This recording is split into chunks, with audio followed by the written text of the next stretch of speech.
A poesia, em latim clássico, era um gênero literário bastante amplo. Nós tínhamos desde poemas épicos, como a famosa Eneida, de Virgílio, Arma virumque cano Troiaequi primus laboris, Italiam fato profugus la vigneque venit. outros meio instrutivos, como o suposto Manual da Sedução, o Ars Amatoria. Si quis in hoc artem populo non novitam andi, hoc legat et lecto carmine doctus amet. Também textos mais pessoais e românticos, como Catullus falando da mulher amada, Luget veneresque pidenesque, et quantum hominum velustiorum. ou então xingando os seus desafetos. Pedicabego voce tirumabo. Os temas dos poemas em latim eram bastante variados, mas a forma deles costumava seguir alguns padrões de ritmo já bem estabelecidos. E os leitores ou os ouvintes desses poemas na época já conheciam bem esses padrões e esperavam encontrá-los nos poemas. E nós, que lemos os poemas latinos hoje em dia, também deveríamos conhecer esses padrões para entendermos melhor a dinâmica do ritmo deles. E que padrões de ritmo são esses? Bom, primeiro, algumas palavrinhas sobre vogais e consoantes. Você provavelmente já sabe que em latim havia vogais longas e curtas, como, por exemplo, malum e malum. Ou então, consoantes também longas e curtas, como em vita e vita. Aqui eu estou usando a pronúncia restaurada, mas com a pronúncia eclesiástica o raciocínio é o mesmo. Seria tipo vita e vita.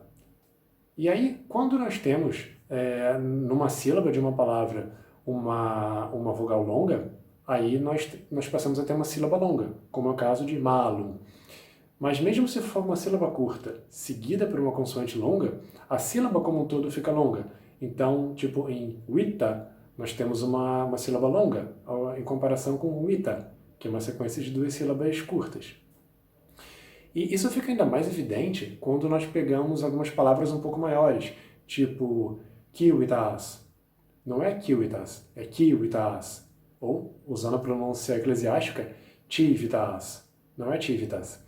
E essa dinâmica de ritmo, né, essa diferença entre sílaba longa, curta, é o que dá uma certa sonoridade particular para determinadas palavras.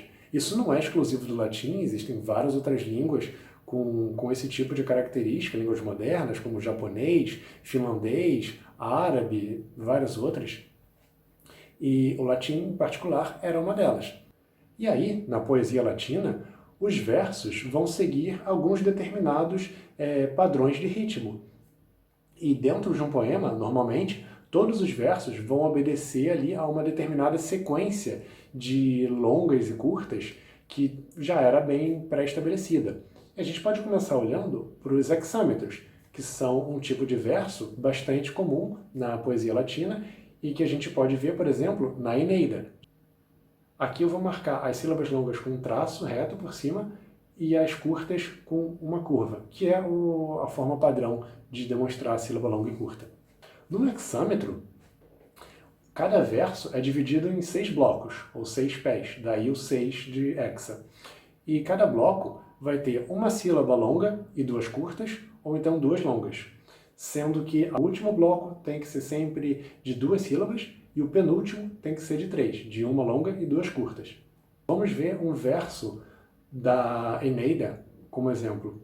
Arma virumque cano Troiaequi primus laboris.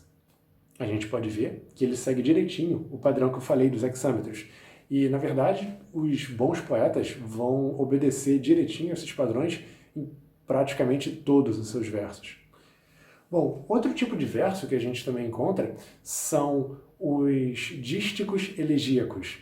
É um nome meio estranho, mas é um tipo de verso que intercala, na verdade é um tipo de poema que intercala um verso hexâmetro com um pentâmetro. E, bom, o que é o pentâmetro? O pentâmetro ele usa 5, daí o penta, 5 pés, como os parecidos com os pés dos hexâmetros. só que ele vai usar 2,5 seguido de 2,5. Vou dar um exemplo do Ars Amatoria do Ovídio. Si quis in hoc artem populo non novit amandi, hoc legat et lecto carmine doctus amet. Aqui então a gente vê que de fato tem essa quebra, né? 2,5, 2,5, e era até comum que os poetas usassem uma certa quebra mesmo no fim da palavra para cair bem no final daquele meio pé que aparece na metade do segundo verso. Outro tipo de verso é o endecassílabo, que é um verso de 11 sílabas. E os endecassílabos, na verdade, poderiam ter 3 padrões distintos de ritmo. Aqui vamos olhar só para um deles, num verso também bastante famoso de Catulo. É assim: Lugeto veneresque pidinesque. E vocês podem ter visto que eu disse lugeto, eu não disse lugete o. Isso porque na poesia latina era bastante comum, na verdade era quase que obrigatório, que quando uma palavra termina em vogal e a próxima também começa em vogal, elas se emendassem, fosse uma elisão. E, na verdade, isso é bastante comum com a própria forma como nós falamos em português ou várias outras línguas.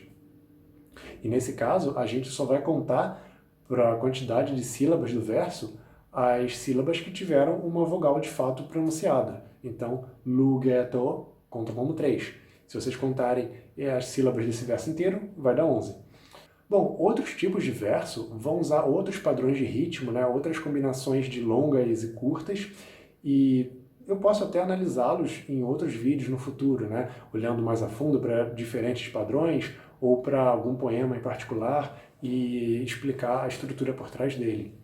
Mas o que eu acho interessante a gente ver logo de cara é como é importante a questão de haver sílabas longas e sílabas curtas em latim, como elas de fato tinham uma diferença na pronúncia, na sonoridade, né? Como isso marcava o próprio ritmo, a prosódia dos versos, das palavras. Então, por isso que é fundamental para a gente entender mesmo como soava a poesia latina, como esses versos se estruturam, é fundamental a gente entender essa dinâmica do som do latim falado na época clássica. É claro que isso não significa que você precisa falar fluentemente, você não precisa ter uma pronúncia perfeita do latim para poder apreciar a poesia latina, mas é importante sim a gente ter uma noção do que são sílabas longas e curtas, porque senão a gente pode chegar num verso extremamente sem graça, como Arma virumque cano troia qui primus sabores, que meio que mata toda a dinâmica, toda a graça do ritmo da versão original. Especialmente, então, se você gosta da ideia de replicar o som, a sonoridade do latim pronunciado na época clássica, é importantíssimo, então, olhar para as vogais longas e curtas, para as consoantes longas e curtas. Então é isso, espero que esse vídeo tenha ajudado a entender um pouco, pelo menos do básico, do ritmo da poesia latina, das diferentes formas de ritmo, dos diferentes padrões que são possíveis e da importância da gente entender a sonoridade do latim. Eu espero ainda fazer mais vídeos sobre esse tema e espero que sejam úteis também para vocês. Então até a próxima e curate tu baleatis!